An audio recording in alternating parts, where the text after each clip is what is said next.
अस्सलाम वालेकुम वरहमतुल्लाह। प्यारे बच्चों, उम्मीद है कि आप सब लोग ठीक होंगे। तो अपना टॉपिक शुरू करने से पहले मैं आपको बता दूं कि 9th का जनरल साइंस है और पिछले दिन जो हमने पढ़ा था वो हम पढ़ रहे the elements, types of elements, फिर प्रॉपर्टीज पढ़े हमने। टाइप्स में हमने मेटल्स, नॉन मेटल्स, मेटलॉइड्स और उनकी प्रॉपर्टीज के फिजिकल प्रॉपर्टीज के बारे में सब कुछ जान लिया। उसके बाद यहाँ पे आता है मिक्सचर्स। मिक्सचर जैसे कि आप पहले भी जानते हैं, पहले भी मैंने आपको बताया मिक्सचर क्या होता है। अगर हम मिक्सचर की डेफिनेशन पे जाएंगे तो मिक्सचर क्या होता है। मिक्सचर व्हेन टू और more than two elements combined together, or when two or more than two elements are compounds combined together but not chemically, they combine together physically जब वो physically दो एलिमेंट्स, या for example मैं आपको एक simple सी मिसाल देता हूँ, एग्जांपल देता हूँ। फॉर एग्जांपल हमारे पास शुगर है और आटा है, शुगर और आटा है, इनको हम फिजिकली लाएंगे तो हम इनको, शुगर एक बर्तन में है, आटा दूसरे बर्तन में, इनको हम फिजिकली ऐसे मिलाएंगे तो मिलके शुगर और आटा साथ साथ है, लेकिन इनकी अपनी प्रॉपर्टी, शुगर अलग है, आटा अलग है, लेकिन अब साथ साथ मिले हुए हैं तो इसको हम कहते हैं फिजिकली मिलाना, फिजिकली, ठीक है ना।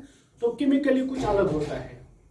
तो फिजिकली जब दो चीजें, दो एलिमेंट्स या दो कंपाउंड्स आपस में मिलते हैं तो जो नई चीज बनती है उसको हम मिक्सचर कहते हैं, उसको हम मिक्सचर कहते हैं। टू और मोर एलिमेंट्स और compounds chemically, not chemically combined, यानी कि नॉट केमिकली कंबाइनड, वो केमिकली कंबाइन नहीं होते, बट कैसे होते हैं, फिजिकली कंबाइन होते हैं। जैसे हमारे पास एयर है, देखो यहाँ पे एयर है हमारे आसपास, इसमें नाइट्रोजन है, ऑक्सीजन है, कार्बन डाइऑक्साइड है, सब कुछ है। तो ये लेकिन अलग अलग है, सब एक ही जगह है, लेकिन कार्बन डाइऑक्साइड की अपनी प्रॉपर्टी है, अलग है, नाइट्रोजन अलग है, ऑक्सीजन अलग है, लेकिन सब एक साथ यहाँ पे मौजूद है, तो इसको हम मिक्सचर कहते हैं। इस तरह कोई सॉल्यूशन होता है तो मिक्सचर होता है। अब ये जो मिक्सचर है इसके भी अलग अलग टाइप्स हैं। आपको याद होगा मैंने आपको जब ये पढ़ाया था सॉल्यूशंस, तो उसमें आपको मैंने बताया था ये जो मिक्सचर होता है उससे पहले मिक्सचर के दो टाइप्स होते हैं, homogeneous mixture and heterogeneous mixture. वहां मैंने आपको तफसील से बताया था होमोजेनियस मटेरियल क्या होता है, मिक्सचर क्या होता है, हेटेरोजेनियस मिक्सचर क्या होता है, वो रिकैप हम थोड़ा सा कर देंगे। तो होमोजेनियस मिक्सचर होता है जब कोई सॉल्यूशन कंपोनेंट्स या दो एलिमेंट्स या दो कंपाउंड्स आपस में मिलते हैं तो उसमें एक सॉल्यूट होता है, एक सॉल्वेंट होता है। तो जब ये सोल्यूट इस सॉल्वेंट में पूरी तरह से इसकी मिकदार कांस्टेंट हो हर जगह, फॉर एग्जांपल हमारे पास वहां भी मैंने आपको बताया था शुगर और वाटर है, चलो वाटर में हम नमक या शुगर डालते हैं तो ये शुगर या वाटर के जो पार्टिकल्स होंगे ये शुगर या साल्ट के जो पार्टिकल्स होंगे ये इस वाटर में पूरी तरह से फैल जाएंगे हर जगह, यकसां सूरत में, यकसां मिकदार में।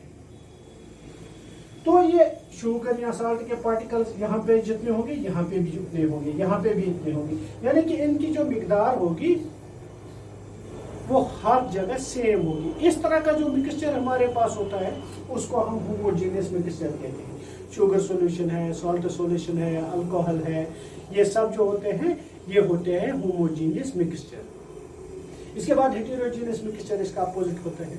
जैसे मिट्टी, मैंने आपको बताया था मिट्टी को अगर हम पानी में डाल देंगे तो मिट्टी के पार्टिकल्स किसी जगह ज़्यादा होते हैं, अगर हम बॉटम पे जाएंगे बॉटम में ज़्यादा होंगे, ऊपर थोड़े कम होंगे, उससे ऊपर और थोड़े कम होंगे, यानी कि मिट्टी के जो पार्टिकल्स उसमें होंगे वो हर जगह सेम नहीं होंगे। तो इस तरह का मिक्सचर जो होता है उसको हम हेटेरोजेनियस मिक्सचर कहते हैं। जैसे इसमें आपको मैंने बताया था कोलाइड्स होता है, सस्पेंशंस होते हैं, वो सब जो होते हैं हेटेरोजेनियस मिक्सचर होते हैं। Now what are the properties of mixture. Mixtures की कुछ प्रॉपर्टीज होती हैं। देखो मिक्सचर जो होता है दो या दो से ज्यादा चीजों का बना हुआ होता है।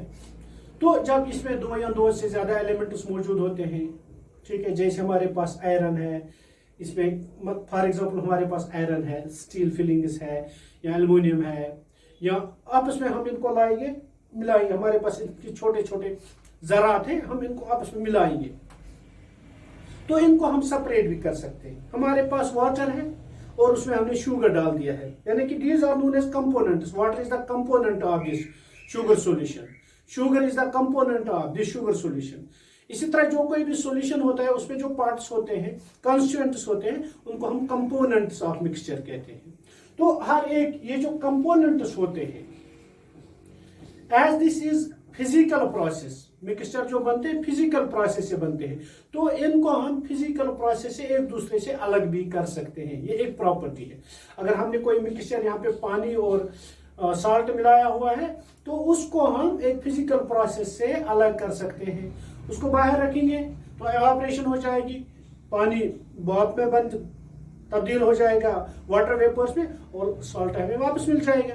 तो इसका मतलब है हमने इसके कंपोनेंट्स को अलग अलग कर दिया। इस तरह हमारे पास आयरन फिलिंग्स होंगी किसी के साथ सल्फर आयरन, तो हम मैग्नेट लाएंगे, आयरन फिलिंग्स को मैग्नेट अलग कर देगा, सल्फर अलग रह जाएगा। तो इस तरह से कुछ फिजिकल प्रोसेस के जरिए से या फिल्ट्रेशन के जरिए से, जैसे आपको याद होगा मैंने फिल्टर चाक वाटर सॉल्यूशन है, मड वाटर सॉल्यूशन है, ये है मिक्सचर है मड और वाटर का, उसको हम फिल्ट्रेशन के जरिए से अलग कर सकते हैं। फिल्टर करेंगे, मिट्टी ऊपर रह जाएगी, पानी नीचे आ जाएगा। तो इस तरह इन प्रोसेसेस के जरिए से हम इन मिक्सचर्स के कंपोनेंट्स को अलग अलग कर सकते हैं। एवापोरेशन के जरिए, मैग्नेट के जरिए, सब्लिमेशन के जरिए इनसे हम अलग कर सकते हैं।